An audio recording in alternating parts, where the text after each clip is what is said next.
It's a pleasure to welcome to the program a gentleman who's been described, and I'm going to try and mangle it. I probably will, but maybe you can help me. The Einstein, Newton, Darwin, and Freud is the phrase that Channel 4 Einstein, TV Newton, used. Darwin, and Freud of the 21st century. And a couple of others thrown off by others, including others who have said, and threw in Buckminster Fuller for good measure, a real serious tour de force author of a tour de force book called The God Problem. His name is Howard Bloom. He's destined to become more known because he is a genuine item in terms of a major intellectual who's written a magnificent book that traces the intellectual history of the understanding of the Homo sapiens species in great and good humored detail, which is a book that is very hard to put down. And Howard, so I'm happy to welcome you to a conversation. Thank you, Harold. It's a pleasure. It's my great good pleasure. I was just talking to you about it. I think it's a large volume. It's about 500 pages or something. And it's got this, Barbara Ehrenreich also said, The God Problem will rock your world, from Barbara Ehrenreich. Yes. So there's approval from all over, from serious intellectual circles and so on. And I congratulate you enormously on the book and the life. And there's writings that went before, and there will be writings that will come after. It's an honor to have you on the program. Thanks, Harold. I was a little bit surprised, if I could. I don't want to take a lot of time. That for me and people who view conversations, a couple of people that I found odd to be addressing a book that deals with the evolution of the universe and then also the evolution of human society and trying to understand things in a very, what I see, synergetic universe, which is behavior of systems that are unpredicted in a timely way through time, without there being a reference to the word synergy in the index or the work of Buckminster Fuller. But that being said, because I'm a Fuller freak, you've done a magnificent job, and maybe you could share, maybe it would be worthwhile, if you don't mind, taking and showing your own personal background, maybe just a couple or 3 or 4 minutes. Oh, and my then God. we'll get into and then we'll get into the book, because it's a major work and it ought to be recommended for one and all. It's just out in the bookstore now. Well, my background is that I got involved in science at the age of 10. I was an outcast in my hometown, Buffalo, New York. None of the kids wanted to have anything to do with me. And one day I'm in the living room all by myself. The room is dark. The curtains are closed. It's 3 in the afternoon. It's probably a weekend. And a book appears in my hands. And the book says, the first 2 rules of science are these. Rule number 1, the truth at any price, including the price of your life. And it gives Galileo as an example. And it pretends that Galileo was willing to go to the stake the way Giordano Bruno went to the stake, which is not true. But this mythologization that's turning him into an icon of courage is exactly what I needed as a 10-year-old. You needed the courage boost. Yes, exactly. So he is a figure for that, for scientifically minded people. He set the pattern for it being a geocentric rather than a heliocentric universe, which upset Hieronymus Bosch paintings, upset the people's sense of identity fiercely.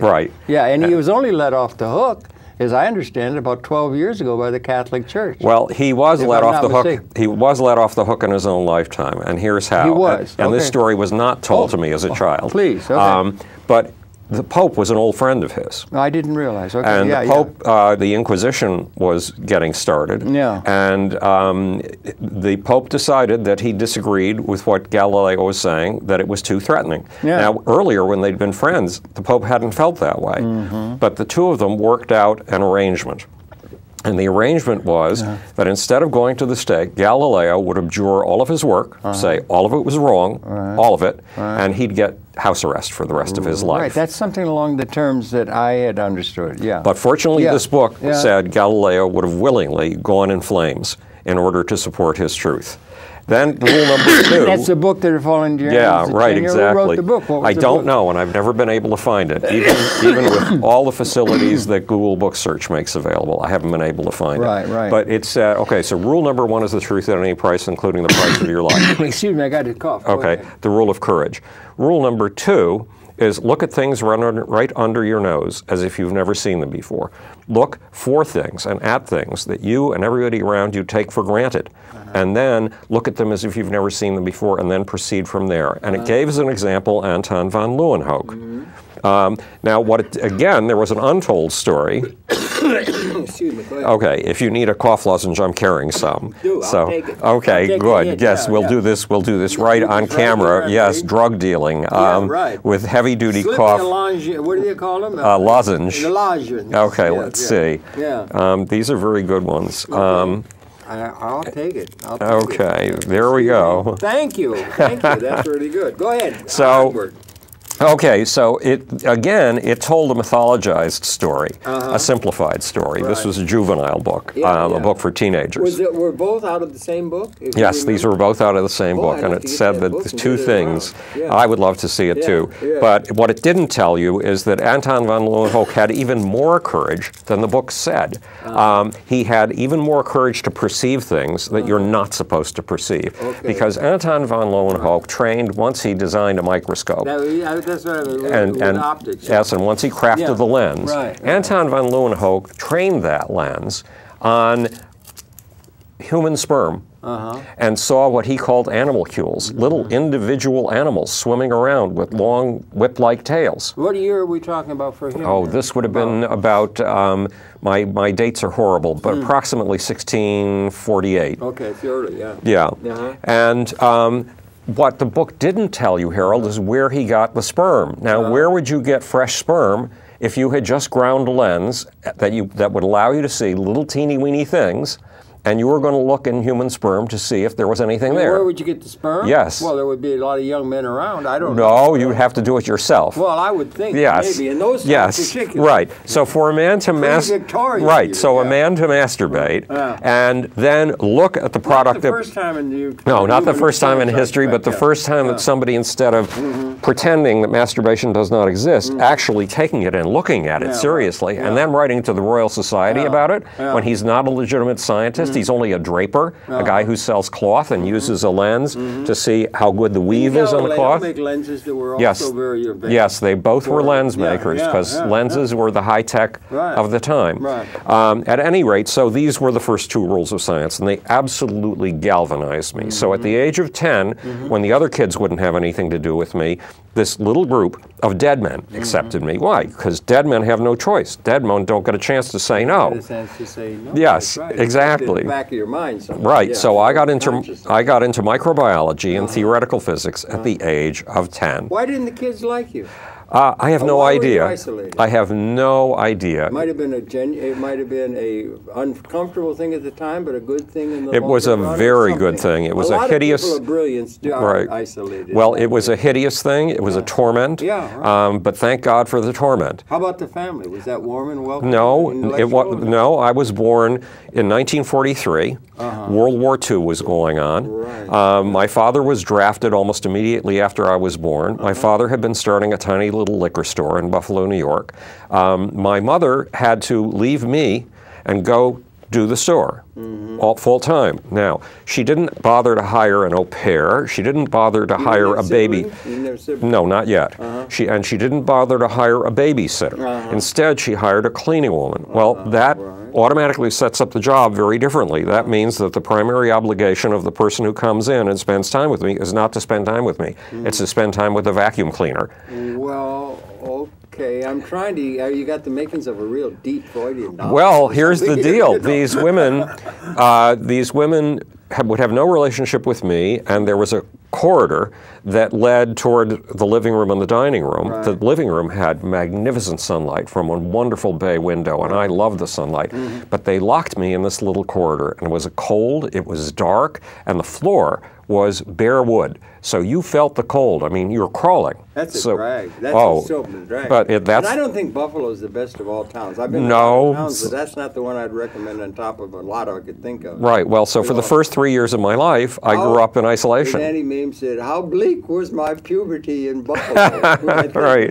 Yeah, right. So Buffalo isn't the greatest of towns, but okay, you start in theoretical physics and cosmology at the age of 10. What's getting you there at 10? Now, there must have been from somewhere an intellectual impetus in that direction. Most kids are reading Donald Duck or something. Well, I had an uncle who encouraged me in science, and he brought me when I was 10 a great, big, gorgeous book by Werner von Braun, Willy Ley, and Chesley Bonestell. One of these gorgeous illustrated books whose illustrations actually started America's space program. They can be inspiring. Oh, they were tremendous. And these books came out from 1948 to 1953, when I was a little tyke.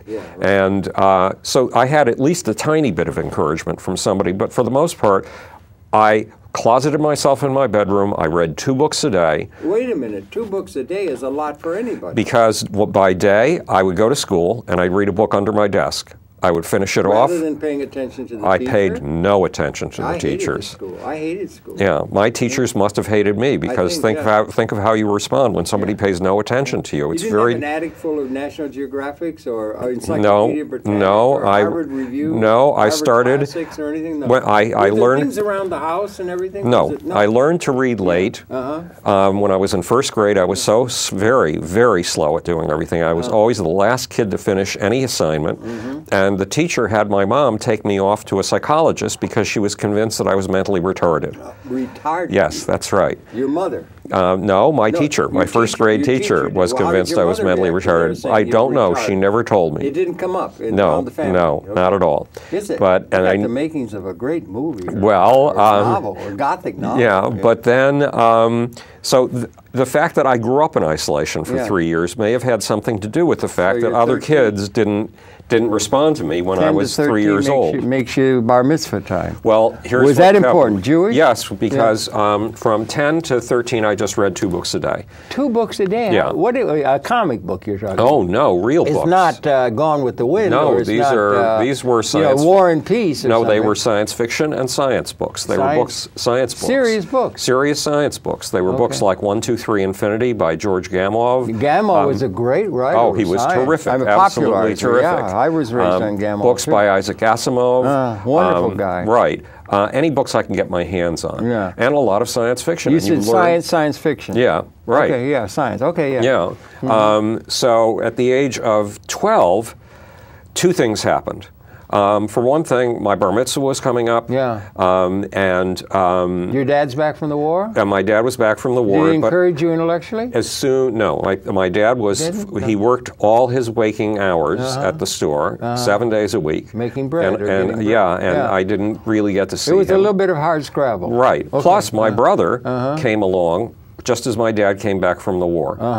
And so there was somebody else who occupied the spotlight because they'd never had me as a child. And now this was their first child as a family. My brother, my younger brother. God, you ought to get to the Psychiatric Society of America or the world to get, they'd like to do a case study on you, brother. Right. You got them all, right? Well, I was clinically depressed. But you were clinically depressed when you were reading all those books? For the first 40 years of my life. It was a grim time? It was a very grim time. When you were reading all those books and everything and educating yourself? Right. Why do you think you were so driven to educate yourself on science and science fiction and educate yourself and develop your intellect? I wasn't consciously educating myself, but I just enjoyed it. I loved these things. I absolutely loved them. I what about became totally movies? fascinated. Did you get into movies no, or anything? There was multimedia There was something very weird about my brain, and I would go to the movies every great once in a while with the other kids in the neighborhood, and I would walk out and I'd be enthralled at what I was seeing. And then I would walk out of the theater, and Harold, I couldn't remember anything of the movie. I couldn't remember the plot. I couldn't remember the characters. I couldn't remember anything. So I've got a weird brain. Either, right? Okay. No, not really. I have one image for African Queen. And that's about it.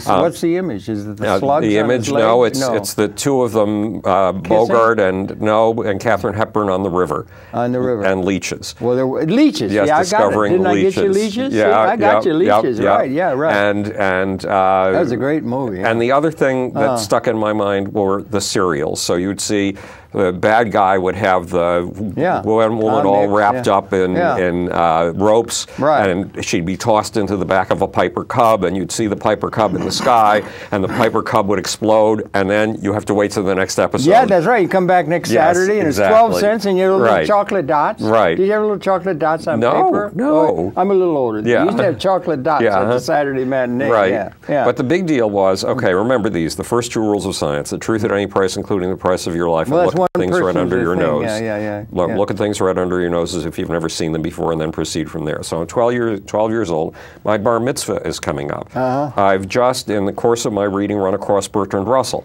I love Bertrand Russell. Well, I've run across his... who was it? And Alfred North Whitehead. Principle of Mathematics. Right, exactly. Major work. Right, and I've run into the 2 of them, or at least Bertrand Russell, and I've read his arguments about God, and emotionally, they ring absolutely true with me. There is no God. If the universe is so complex that it takes a God to make it, then God is even more complex. And who made God? So I think people have been thinking about that, at least since well, it probably goes back to the early... Thales. Well, I don't know how far back Homo sapien goes with a self-reflective consciousness capability to take these things into account. Right. Well, that's very... To get into evolution. Right. Or back toward it. Yeah. My guess would be that we've had our kind of thinking, for about 250,000 years. You think 250, right? Yeah, but this book is about the evolution of the tools that we use to think. And it's telling you, stop, look at the things, the tools that you use, don't take them for granted, look at them as if you've never seen them before, and then proceed from there, and you will see limitations, and you will see ways beyond them. What about seeing things that are more than the sum of the parts? Well, like, to use that word that I'm so taken with is synergy. Right. And we talked off camera, we said that the universe, perhaps all of reality in a certain sense, is particularly temporally considered, is synergetic. Oh, absolutely. It's evolving measures of behavior unpredicted by the sum of the parts, which had been held with religious importance to people who it transcended, and it changes, like going from Homo habilis, which we come out of, Homo sapien, to Homo sapien. It's called punctuated equilibrium. Right. Well, but that's an unexpected thing in the universe is. So that means, if you take it in an ultimate sense, there are, at this time, no absolutes that you can come up with, except we've had all these absolutes coming out of all these systems that have involved our ethics and our politics and everything else. Right. Well, this book tries to take on some of the standard tools with which we think. And you do a magnificent job. For just bringing out the importance of Auguste Comte that you did. Well, that took a lot of research, Harold. That was quite a surprise. I hadn't realized the positivism in there, and his connection with the other great minds of the 19th century in England and Europe and so forth, and the connections between all these figures. It's masterful. Well, you mentioned Buckminster Fuller and synergy and the fact that they're not in the index, and you found that unusual. And I found it upsetting to me because they're very basic to my simple way of seeing things. Right, and it's not so simple. Harold and I have talked in the past, and Harold has a very interesting, multi-layered systems view of things. Well, yeah, but it's simple at the same time it's complex. But So, compared to the complexity and the nuanced understanding and the relationship of the intellectual giants of our time, scientifically, that is part of this book, it's masterfully written. It's a major work that everybody ought to read who has intellectual curiosity about the evolution of human society in an intellectual focus. Thanks. And it's a history of the way of how we got the tools with which we think, and how limited those tools are, and how we have to go beyond them. So the book has 5 heresies. And the 5 heresies try to lift you beyond the tools with which we think. One is one, or one equals one, So heresy number 1 is that A does not equal A. Well, you know the standard Aristotelian syllogism that Aristotle himself thought was at the basis of all of his thought. If A equals B and B equals C, then A equals C. That's not synergetic. No, it's not. But it is. It tries to develop an axiomatic kind of pattern for things that are certain. It does. And they've all been put on the waistband of history, the rag and bone shop of history. Virtually all of the things that were held so sacred as being absolute grounding for objective reality have been brought into question with time. Well, and that's what I'm trying to get you as a reader to I'm trying to unearth a few of these things that are below the level of your consciousness and that you depend on and use all the time. Right. And the idea that A equals A is all over our modern science, Absolutely. and it's all over and our politics. current logic. And ideas of truth. And Ayn Rand has turned it into a chant. A equals A is part of the chant of her religion, part of the mantra of her religion. That's any of the absolutist things that have been very characteristic of a good deal of humanity's thinking, at least since we can trace it through civilization 8,000 years ago. Right. So well, there's another concept in here that's not part of the 5 heresies, and we're only on heresy number 1, but it is that opposites are joined at the hip. So that, yes, in certain circumstances and for certain purposes, A does equal A. But for many purposes, A does not equal A. Why? Because the universe is relational. The universe is linguistic. The universe is it's like language. In the word Shakespeare, there are 2 A's. But those 2 A's in no way are identical to each other. They are pronounced differently, and each has a different meaning. Shake, okay, that's this. That's true. And spear, that's what you shake, that tall thing. Right. And those are very different A's. In the same way that those 2 A's in just one word play different roles, and as a consequence have different identities. They are not identical to each other. That's right. Every atom in the cosmos has layers. Go ahead. Has layers of relationship beyond belief. Thank you. Okay, now this is why I don't use the word synergy, because I'm trying to take you out of your existing way of looking at things. Well, I'm trying to lift you beyond the cliches that would get you automatically thinking. Synergy is a dictionary definition. The behavior system is unpredictable by the sum of the parts. Yes. So that puts you into a thing of no absolutes, because there's going to be synergies evolving out of the context that you think is absolutely solid. So it sort of is a synergistic notion you're dealing with. Well, here's where we get, let's get to heresy number 2, because it deals directly with that. Maybe shoot down synergy. Yeah, well, heresy number 2 is that 1 + 1 does not equal 2. Right. And what does that mean? Well, that goes back to, there were in the 1835 actually, there were 1835. No. You got a lot about Ernst Mach. A little bit. But in 1835, we have these 2 guys, George Henry Lewes, and his good friend John Stuart Mill. John Stuart Mill was a giant. Yes, and John Stuart Mill and George Henry Lewes are sitting around thinking about this new thing called chemistry. It's only 35 years old. Right. Isn't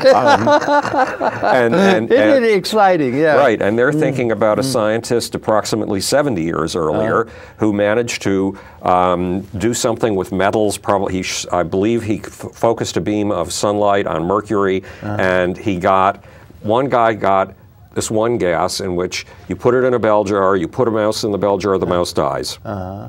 And they tested the quality of this gas, and it was called something like dephlogisticated air or something like that. But when chemistry was invented in France around 1800, the names were changed, and this was called hydrogen. Hydrogen. Then, yes, it wasn't known until. No, it wasn't known until about 1770. With the elements. Oh God, I'm poor on that, but I think that was the early 1800s. It blew me out. For all my life, I'm thinking there's 92 elements or something, and that's the thing. And now they got it as 122. They found new elements. Yes, and exactly. He projected that way into the future. There's ones would appear that they didn't even know existed. Right, but let's get back to synergy and why Buckminster Fuller isn't in the book.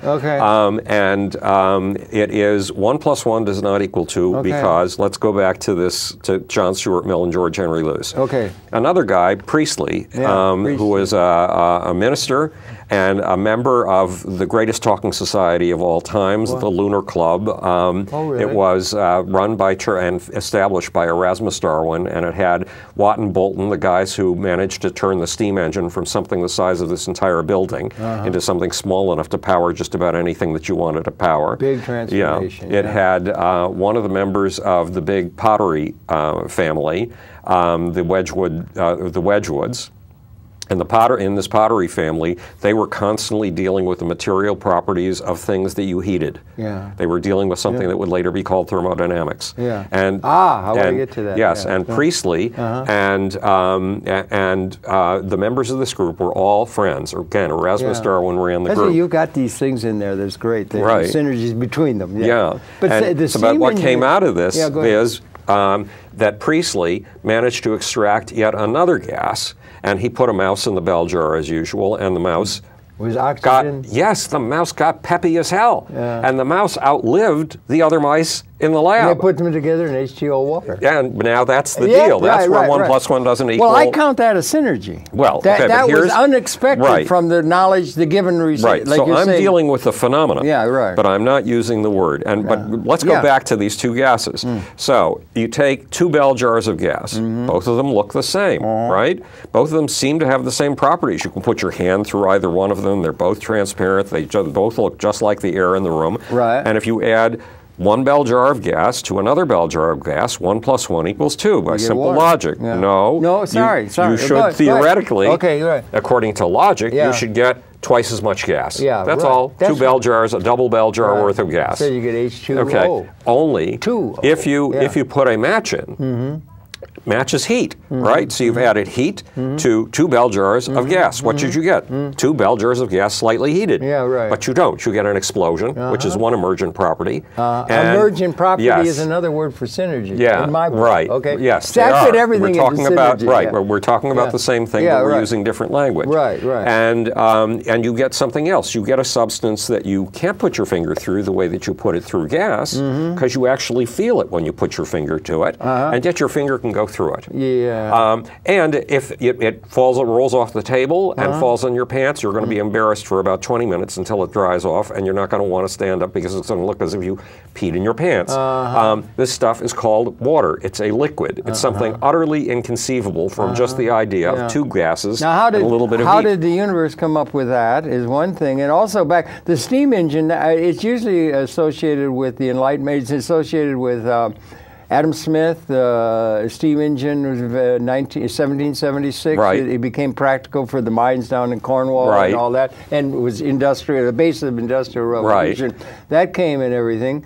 And then you had this thing also, I heard you mention the second law, or the thermodynamics. The second law. We're getting to that. Which you want to bring into question. Because heresy number 3. Heresy number 3 involves... Heresy number 1 is A does not equal A, because things are affected by their placement, because things are networked with many, many other things. I'm sorry, brother, that's synergy. Yeah. Behavior systems we are. By the sum of I the grant parts. you that. We are talking about synergy. Yeah. It's just we're trying to get it from a different point of view so that people see how startling it is.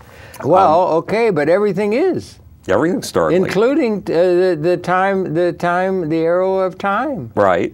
Well, that's another subject in here. There's a whole new theory of time. All kinds of assumed things, like your second law. That's assumed by science. All systems move toward entropy to the limits of a closed system. Well, that's heresy number 3. That's a closed system that's taken as gospel. Right. Well, heresy number 3 is that the second law of thermodynamics, the most sacred law in science, that all things tend toward disorder, that all things tend toward entropy, is dead wrong. Within a closed system. It doesn't matter. Makes a difference, brother. Makes a difference. No, here's why it doesn't. Because I'll tell you, when you get to string theory, you come down, we do not know. It's still a synergistic universe. Right. Even sociologically, politically, it's synergetic. Yes. We are not at the end of the evolution of human culture. We're at a transitional moment similar to when we came Homo sapien from Homo habilis 200,000 years ago. We're at the moment of transformation at a cosmic level in terms of that. And one of the situations there is about the second law is it's a closed system. You have the law holds.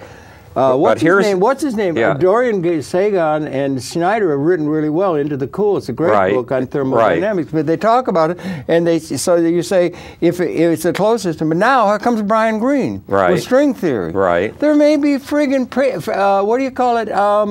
Wormholes and parallel universes. So we don't know even if it is a closed or an open system that we are evolving all this stuff in. It's just synergy just screams out for being aware of unpredictable things that seem to bring into question many of the principles that are based as forever valid. Well, and that's why that's why we have these heresies. I mean, that goes back to 1 + 1 These are your heresies. Not equal to. Yes, these are your heresies. Well, there's synergies, rather, or at least keeping an opening on that. Right, but let's go back to Dorian, who's a friend of mine, Dorian Sagan. I love Dorian. And Into the Cool. Yeah.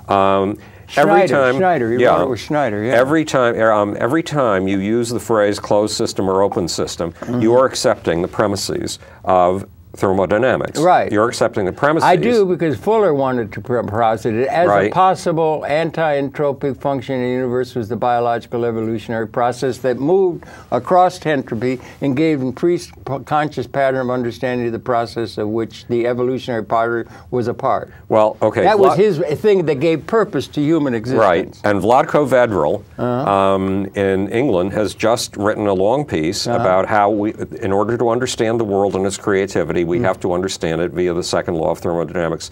Now, let me express a personal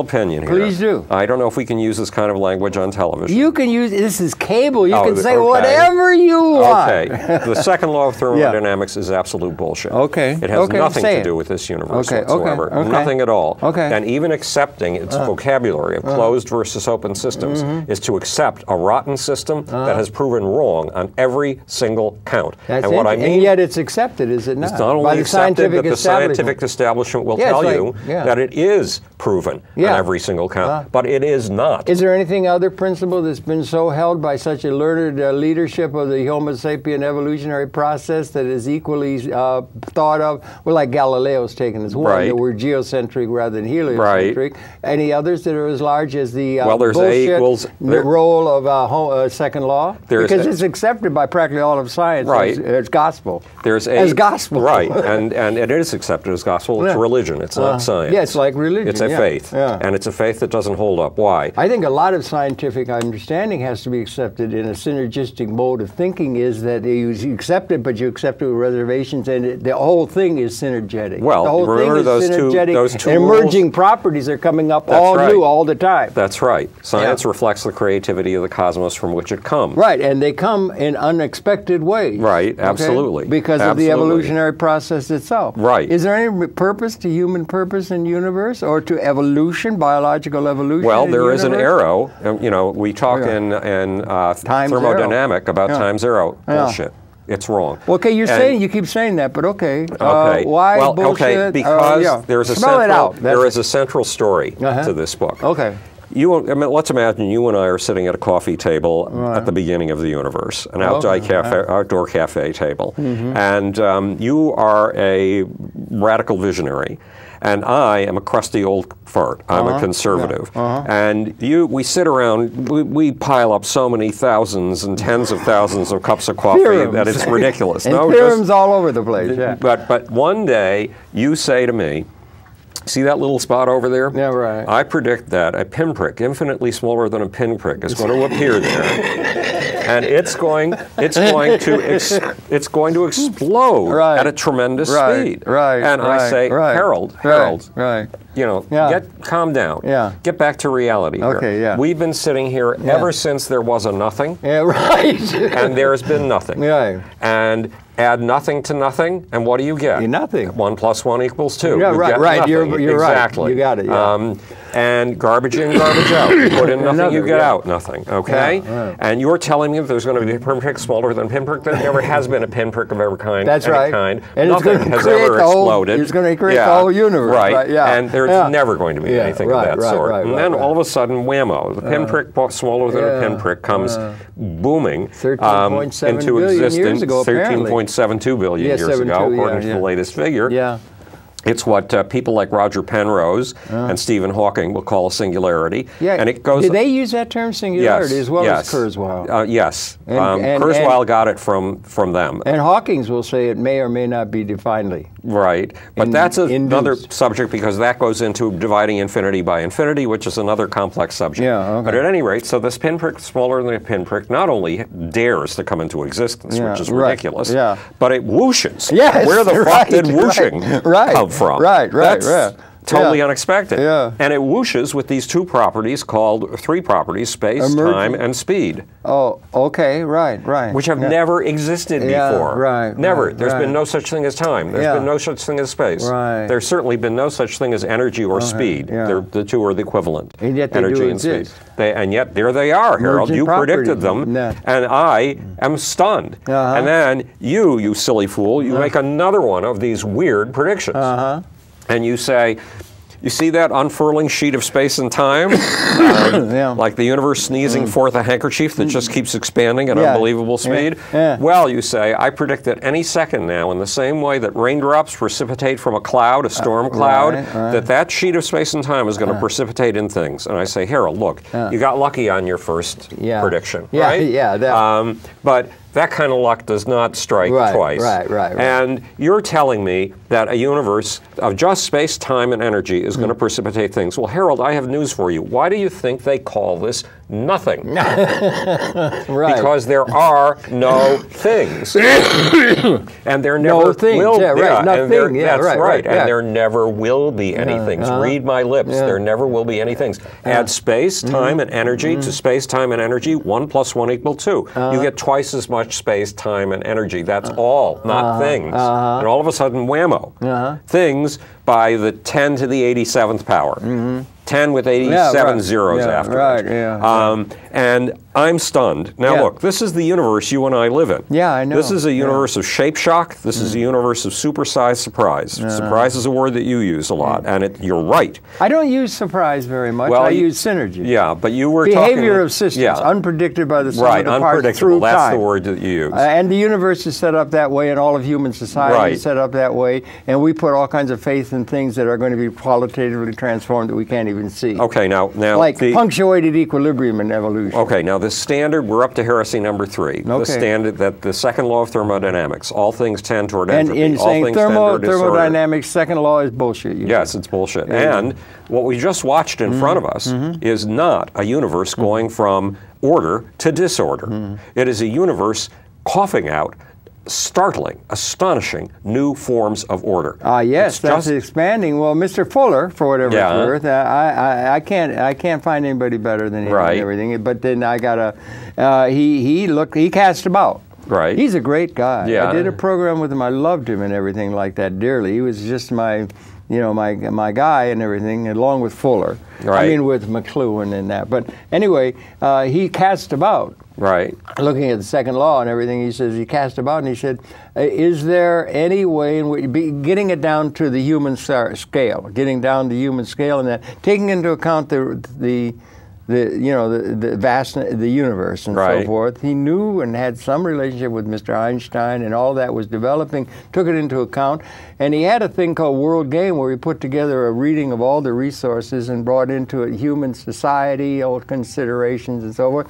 But he cast about, as he said, wondering about something that's been bothering or been on the mind, presumably, of Homo sapiens for a long time. What's it all about, Al? And he said, what's it all about? And he cast about, and he came to the suggestion, is that the biological evolutionary process on this planet is an anti-entropic function that brings increased conscious pattern of understanding to the process of which we are a part in a world of validity to the second law, and runs counter to the second law and gives purpose to human existence. And now, that's all based upon bullshit. No, that's based upon the idea of creativity, and there's and one also bullshit. Auguste Comte with his idea of progress, that there is progress, and that what is progress measured, but in terms of being able to consciously understand or have an evolutionary levels of consciousness evolving.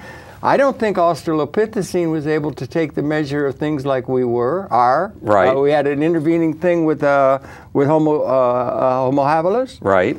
200,000 years ago we appeared, and we're coming to the end of our sojourn because we're reaching a point not only where we can have the idea of the creation stories that were things that had to give some solace to this consciousness that was characteristic of it, but also we can extend our consciousness through tools and technology and make the world other than in an Eden-like sense is the way most creatures can. That had to evolve. But here's the deal. Big difference between wandering around and finding a cave and building a house. So you can make it different. No, we're creating all kinds of things. We're creating all kinds of things. And that's what's differentiating us now with the computer and so forth. And now we've extended our consciousness, and those are the things that are technicas or something. You say Homo technicus, maybe something like. But on a geopolitical level, what it does is after 10,000 years, you get civilization, you get surplus, you get armies, you get people creating nation states, and the leaders of those will create an army where they can go and conquer somebody else, make their tribe strong. It still holds. Geopolitically, whoever's got the gun can conquer the other,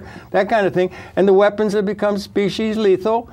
I just watched a repeat on C-SPAN of 62. Were you conscious? What was 62? 62 was the Cuban Missile Crisis. Oh, the Cuban Missile Crisis. Yes, it was on C-SPAN. It was just 50th anniversary. Right.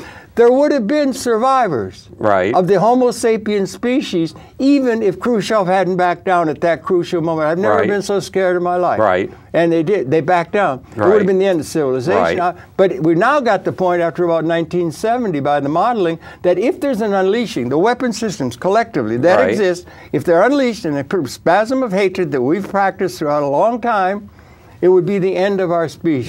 It would wipe out the entire species and that leading edge of conscious evolution in the universe. Do you think that's true or possibly true? And the modeling could be remember, when I was... since about 1970. Yeah. But when I was a kid... We've been wandering in the wilderness for 40 years. Well, when I was a kid, we had to practice getting down under our desks and putting our hands over our heads. Duck and cover. Yes, duck and cover for nuclear attack. Yeah. As if that would have helped. But that's on the negative side. On the positive side, Fuller came up with the world game. And he came up with, they took all the measurement of all the resources and the technological projections, and he got a coefficiency. Could we get axiomatically or not, or close to as you can possibly get in a synergistic reality, where the percentage of the world population through time that could be considered to be, in materialistic terms, a have, definition of term needed, or a have-not, that there's a higher percentage of the world population that can be seen at the level of capability. The destruction is capability, not reality. It can't be tested. But it go and you get the percentage of the world population who, at our level of technologically extended capability to provide life support within an ecological context, was growing through time. And that you're going to, at some point, cross the 50% mark. And he came out of that saying 10% we reached the First World War. 20, it was going hyperbolic. 25% the Second World War, projected 20 years out, and lived out his life thinking that we crossed the 50% mark on that world game modeling of our capability to provide for everybody within an ecological context, seeing the computer coming, seeing these other kinds of things. And he said we did it in 1970. Both events were transferred and are modeled at the year 1970. A moment of qualitative transformation in terms of our extended capability. So that's a basis of saying that we've been wandering in the wilderness for 40 years because we have transcended material scarcity. Material scarcity has been transcended at a meaningful level, and it's not picked up by anybody. And all the institutions are based upon scarcity. Not enough, zero sum. If I win, you lose.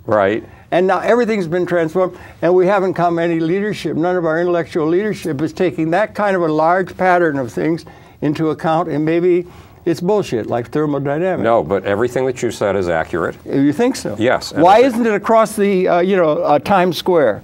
There is enough. There is enough. There never has been. Well, there is enough. There is enough. There is enough. Peter Diamandis just put out a book called Abundance, and I like that term. Yeah, and it's about this. It's about the fact that there's so much abundance. Poor people these days are not suffering from starvation. Some are. But the percentage of poor people suffering from starvation is way, way down. And the percentage of poor people suffering from obesity, too much of a good thing, is way up. That's because it's all being crushed. It's all being put. It's not. No, I watched Tavis Smiley the other day. Why is there so little concern for the least among us that Jesus and all our leaders used to? Nobody cares about that. All they care about is a fat middle class. Do you notice politically? Do you notice they're still structuring threat against with atomic bombs, and that the same principles that have applied throughout history, except it's Second World War, we were impotent.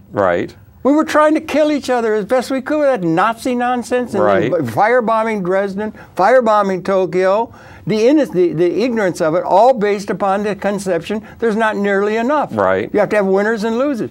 The context within which all of history has evolved has now been transcended at the level of capability. It's never mentioned. Well, Harold, except maybe this book you're talking about. You have just... I want chapter and verse on that book, please. Which book is that? The one that says that maybe addresses the idea we have transcended material scarcity at the level of ontology should be the basis of policy.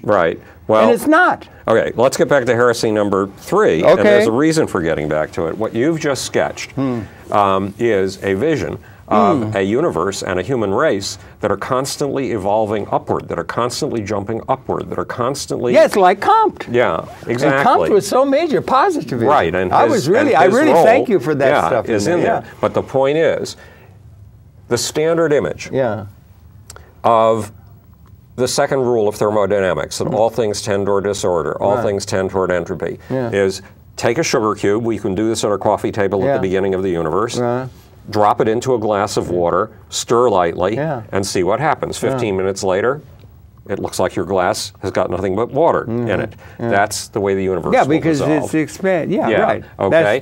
And the universe will end in a death very much like the death of that sugar cube. Well, that's way out death. trillions of years. I was thinking something a little bit more serious, like, say, the end of the 20th century. But Harold, or something like that into human terms. But you haven't portrayed a world that consistently moves downward. No, that's the thing, that the world that I'm conveying is moving counter to that movement of the universe downward. A countervailing purpose, and give a purpose, secular, scientific, or it could tie into some of the spiritual traditions and so forth. But we had to live, poor humanity had to live with ignorance and also inability to take care. The lifespan expanded by twice as much now and everything. There's a progress, positivism, calm. It was there. And so it's moving, and it gives a sense that doesn't have to rely upon some God who's going to punish you or not, or whatever, with the creation stories that we've invented through history and try to give credence to in the name of spirituality or something, that are outdated. Right? Well, that's all. And that this is now a time of we're approaching punctuated equilibrium comparisons to, in the evolutionary process, something transcending the whole of the Homo sapiens species, like the Homo habilis. Well, if you're that's looking, what I'm saying. We're coming to the end of Homo sapiens. If you're looking for a purpose, then look back at that cosmos. Let's go back to the coffee table at the beginning of the universe. Okay, with the sugar cube. No, not that. We're going back to that expanding sheet of space and time that just precipitated in things, the first quarks. And these quarks turn out to be highly social, extraordinarily social. We just found the boson. Yeah. The accelerator. We think we found the Higgs boson. And all the quantum mechanics guys are real happy. Yeah. But at any rate, the point is, these quarks come together in groups of 3. They all have little etiquette books built into them. They all know who to embrace and who to run away from. And they get together in little social groupings, and those social groupings, again, you're sitting there and you're telling me that when 3 quarks get together,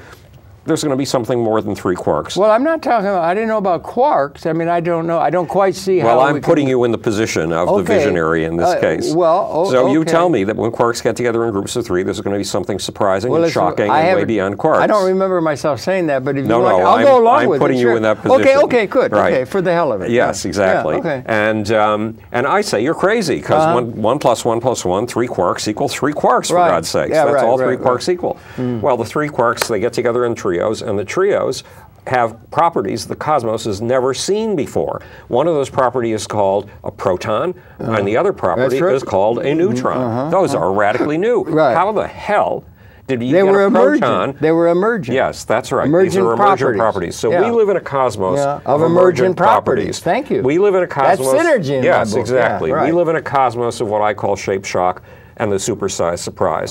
So if you and I are supersized surprise, that's good. Like speciation. Right. And you and I are made up. I mean, try this. Just try it. Take your left finger. And try to put it through your palm. Put it through the palm of my right hand? Yeah, put it right through the palm. Yeah, go ahead. Go ahead. Well, wait a minute. I got to get some force there, brother. Yes. Did it go through? No. Okay, it didn't go through because of these things called protons. You and I are one of the biggest kinds of projects that protons, working in a social group, have ever attempted to achieve. And those protons are products of shape shock and the supersized surprise. Shape shock and the supersized surprise. Supersized is like the size of a Coke or bottle. Yes. That's what it is. You're really into that. Right. And we live in a cosmos that consistently takes things, puts them together in ways that are new, and from those new things creates radical, innovative, breakthrough properties that were inconceivable before. And in evolutionary terms, that's called punctuated equilibrium, and the new appears. Right. So if you that's Stephen Jay Gould. Do you like Eldridge? Yes. I think that makes sense. Right. But here's the deal. So it's not enough to just get. We're at a time, humanity. Right. Is at a time of not quantitative change, like a historical development. We're coming to an approach, it's like leaving the womb. We're coming to a time of a qualitative, across-the-board, systemic, qualitative transformation from one condition to another. And we're blessed and cursed to be born into that time, you and I and the people. Born into that unique time. This is not another little period of history. Right. This is a period of qualitative transformation to what Alan, our friend, Alan Desai would say, there are new realities. Right. And it's coming, but it's not there. Right. It would be a synergy of a liberated humanity, which we have the capability of doing. We've lived in unjust systems all along. It's unjust, the system. It doesn't serve every cell in the organism, like 100 trillion cells in a human organism. Right. Every cell matters. Right. Every cell has to realize its full potential. Right. Humanity is just suffering along with all the injustice and so forth, and characteristic of all of our tenure winding up Mount Sisyphus, rolling back and so forth. We're coming to a time of either annihilating or liberating the Homo sapiens species within an evolutionary context. Right. That's all. And there will be a synergistic resonance that will interaccommodate us to a universe that we can't know because we're in the womb of history. Right. In relative to where we're going, if we make it. So every assumption... And we may not. We may blow it all up and annihilate. Okay, now... Cut off evolution of consciousness in the universe. Give me a second. Everything that you just described defies the second law of thermodynamics. I know. Everything you just said is based on a set of assumptions that this is a universe of I'm only an astonishing inch progress. deep in things. I don't want to go into the details of how something can be brought to. You go into great detail, and I respect all that. I'm not in that. I'm just in an inch deep in everything. I know a little bit about everything like that. I know a lot in big patterns. And that's a big pattern. Right. And you've just said that... And mine could go along with the second law of thermodynamics and have some appeal to the scientific community, ought to be involved in the intellectual process of including and educating the human consciousness to a new reality that's coming, rather than the trivia we get in the media now, the political bullshit we get on little tiny issues that they think are so important, about a tax rate of 2% or 4%, whatever. There's nobody talking about things in a way that is a real big picture that is characteristic of the moment in which we live. It would be nice if somebody did. Well, I think you talk about it a great deal in your book, and I congratulate big picture patterns a lot. And if you're looking for a purpose for humanity, remember, you're a pile of protons. Those protons, those protons are doing a collaborative project via you. Those protons have been around for 13.72 billion years. They've been through, you saw them emerge at the beginning of the universe from our cafe table. Those tree threesomes of quarks were the first protons. They are now you. What is their legacy? You're the first pile of protons that's been capable of dreaming. That's what humans are. You're the first form of protons that have been capable of having fantasies. Now, look, your dog... But we are not yet done. No, not at all. And we are still in the womb of gestation. That's the point. There are two other things that make you... We're about to leave the womb. Right. There are two other things that make you different from your dog, who also has dreams. No, you can see him dreaming of chasing rabbits. I'm talking about Homo sapien. I'm not talking about the dog. He's very smart, but the dog is a different thing. I'm talking about Homo sapien. Okay. You're the first form of piles of protons that has a conscience. You're the first form that is able to imagine a universe that is just, a universe of compassion, and your obligation is to make the next emergent property happen. Those emergent properties have come to life inside of you. A conscience, a consciousness, a conscience, a sense of ethics and morality. Not only in me, but also in the material world in which we interrelate with one another. It's everything. It's a whole quickening. How does Eldridge and them display? Where have all the Habili gone? Where have all the Habili gone?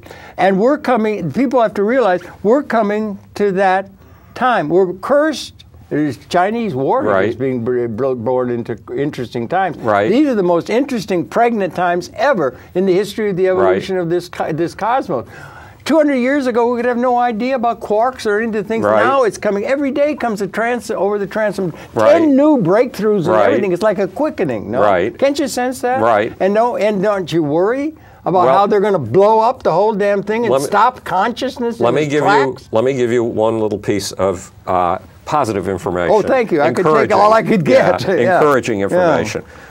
War goes back 3.85 billion years. I know there's a great, you can look on my website, I got autodidactic tutorials. Yeah. There's one that goes all the way back 6,000 years in great detail with maps and everything of all the wars that have been throughout the world. Okay, well, we're talking... There's a site. Right. It's great. Okay. All the wars. But our foremothers, the first life forms were bacteria, and they lived in colonies of 7 trillion. That's probably about 3.8 billion years ago that the first components of ribonucleic acids were developing out of an inorganic soup. Right. Well, the first evidence for that... Robert Shapiro's been doing that. It's a guy out on the West Coast, and I forget his name, but he takes it back to 3.85 billion. One way or the other. I said, 3.85. Right. Okay, One way or the other. Yeah. And they're seriously getting close. And once you get to that, you got evolution. Everything can be explained in evolutionary terms. Right, but the point is that these bacterial colonies were heavily intercommunicating. They were inventive. They invented their way around problems. They were highly coordinated. Very social. 650 million years ago, if I got it straight, and you have to realize, I've got everything very shallow, not in deep. I don't want detail. I want in shallow. What are you talking about? It's not. That's a wrap. It can't be. It's an hour? No, it can't be. It's an hour. Oh, Christ. Well, okay, well then I guess we better. Anyway, it was a unicellular spongiforms, and you could compare that with, it's going on the DVD. So you compare that with, and they'd be swimming around, and they would be saying, this is cool. Let's put up some curtains and make this good. And that would be like a female thing you could see, like this. And then there's a thing, tensional integrity. Everything's tensegral. Compression, and tensional integrity. And then there's tensional integrity that goes through it. And they make then a geodesic thing, where the two combine, and you get a change up the line of evolution. Got started that way about 650 million years ago, as we understand. Okay, now I want to tell you a story before we. I think we have to close down. Okay, but really quickly. Those bacterial colonies of trillions, if they found a common resource, would make war over it. And to make war, they used weapons. They used weapons of mass destruction. They used chemical weapons. So to kill each other, we borrowed those weapons. We call them antibiotics. They work so well because bacteria invented them in order to destroy their enemies. So this business of making war goes back at least 3.5 billion years. Okay. The thing that's maybe we could have wiped it out a long time ago. Other lesser lives could have been wiped out 13 billion years ago, or 3 billion years ago. But there's a moral to this story, and it is that for the last 350 years, the rate of violence in human societies has been steadily dropping. Good. Okay. Since 1992, when we were scared to